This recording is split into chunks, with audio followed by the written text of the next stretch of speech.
তোর বেডি মার তখন আমি চুপ হয়ে গেছি। তখন ওরা আমার হাতে 4টে বাঁধন দিছে, এই হাতে পায়ে পায়ে 2টে বাঁধন দিছে, মুখে বাঁধছে, মাথার উপর দিয়ে কাপড় দিয়ে আমার রয়েছে লেখা গেছে পশ্চিম দিকে। প্রথম আমি চিল্লানি দিছি 2টা, ওরে ঘুষি দিয়ে আমি চিল্লাইছি। তখন আমি ওই ঘর থেকে দৌড়ে আসতেছি, যে চিল্লাইতেছে কেন, যখন দৌড়ে আসতেছি জোরে করে ওদেরকে দেখে আমি অনেক জোরে জোরে চিল্লাইছি। চিল্লানোর পরে ওরা 2-3 জনে মিলে আমার চুল চাপি ধরছে আর গলা চিপি ধরছে, বলতেছে কথা বলিস না, নাহলে যে জব করবো।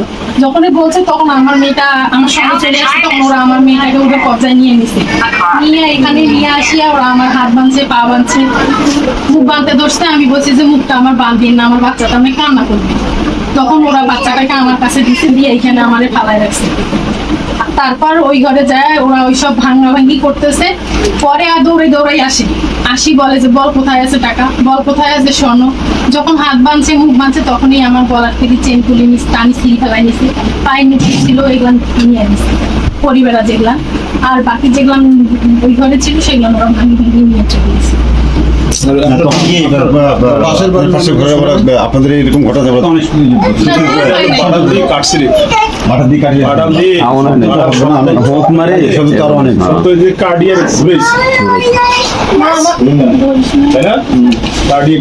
পরে আমার যখন ওরা চলি গেল বলি যাইতেছে বলে যে তুমি বেশি কথা কমো না, তোমার মুখ খুলি রাখছি, এখন আমরা তোমার শ্বশুরের ঘরে যাবো। আমার জিজ্ঞেস করছে ওইখানে খেতে থাকে। আমার আব্বা আবার কাজ দিয়েছে, আমরা শুনছি তো তোমার শ্বশুরের ঘরে যাইতেছি, আমরা শুনতেছি।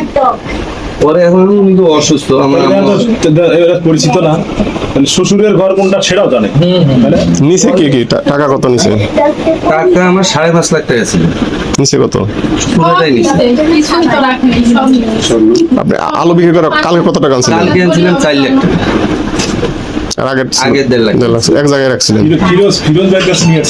ফিরোজের কাছে 3,37,000 কম আর কি, 4 লাখ টাকা রাখছে। তার কাছে আলু দেবে রাসেল। আচ্ছা, টাকার ব্যাগটা কোথায় রাখছিলেন? কার দোকানে? ব্যাগটা রাখছিলাম প্রথম ফিরোজের দোকানে। ফিরোজাবাদ জানেন ওই ব্যাগে টাকা আছে? তারপর ও অসুস্থ না, তো ও তো তাড়াতাড়ি চলে যায়, যাইতে ওর ফিরোজের দোকান কোথায়? না ল্যাংড়া প্রতিবন্ধী তোর কাছে রাখছি। ও আবার তাড়াতাড়ি চলে যাবে, আমার আসছে, আমার ফোন দিছে আমার এক চাচা। আমি বললাম আমার আরো ঘন্টা 1.5 লাগবে, ফিরোজ কি করবে? পরে আমি বললাম যে তাহলে এবার মামুনের কাছে মামুনের কাছে রাখ, পরে আমি আবার আমার চাচারে টাকা দেবো। ওরে আবার ফোন দিই, হয় না আমি এত টাকা দেবো, আমি যারে দেবো আর কি। তো মামুন আবার আমার ফোন দিতেছে 11টা যখন বাজে, ফোন দিতেছে চাচা আসেন, আমি বাড়ি যাবো, টাকা আছে বা কিছু, ওগুলো কিছু পাই না, তাড়াতাড়ি আসো টাকা, আমি বাড়ি যাবো। আমি আসছি, আসার পরে ওদের থাম, আমি পলাশ চাল কিনছি, তেল কিনছি, এগুলো সব কিনে আমার রিজের আলু যে ভ্যানটা আছে ওর ভ্যানে তুলে দিচ্ছি, দিয়ে আগাই আগা ফট করে আমি ওই ব্যাগটা নিয়ে মোটরসাইকেল স্ট্যান্ড দিয়ে বাড়ি চলে এসেছি। যেটা আমি এখন তো নিয়ে যাচ্ছি যাতে কেউ ইয়ে না, কিন্তু কে কোথার থেকে কি উৎপাদী ছিল তা তো আমি স্বর্ণ গয়না তোমাদের মেলা আছে, মালয়েশিয়া আছে তো। স্বর্ণ কি আপনি চেন নিছে? স্বর্ণ আরো আমার বড় বড় কানে দুল ছিল, হাতে চুড়ি ছিল, আপনার গায়ে যা ছিল সব নিয়ে নিছে আর কি? গায়েগুলো তো নিচে, ওগুলো পরিবারে আবার ভিতরে ছিল, ওগুলো যেগুলো ছিল। দেখলো কে? কটার দিকে কে আমি বলছি আমার হাতটা তো পিছনে বান্ধন দিয়েছিল না, দেওয়ার পরে আমার মেয়ে কান্না করে, তখন ওরা কি করছে হাতটা খুলে আমার সামনে বান্ধন দিচ্ছে, আর পা বান্ধন দিয়ে রাখছে 2-3 জায়গায়। পরে আমি কি করছি, আস্তে আস্তে করি ওর হাতের বান্ধনটা খোলার অনেক চেষ্টা করি, না খুলে না। পরে আমার হাতটা খোলার পর ওর বান্ধনগুলো খুলতে না হলেও আমার কটার দিকে না, ওরা চলে গেছে, চলে যাওয়ার পর 3টা বাজে, তখন সর্বোচ্চ আধা ঘন্টা ছিল।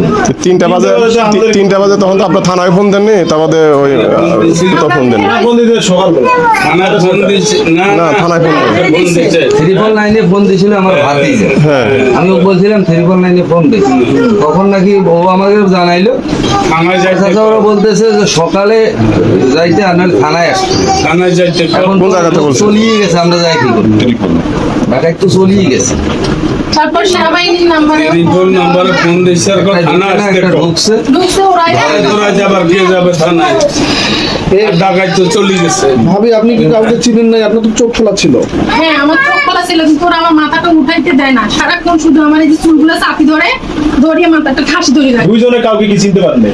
না না আমি ওই যে একটা কুৎসিত লোকের মতো দেখছি না, ওরে আমি কখনো জীবনে দেখিনি। কি ঘর লাইট কি অফ করা ছিল?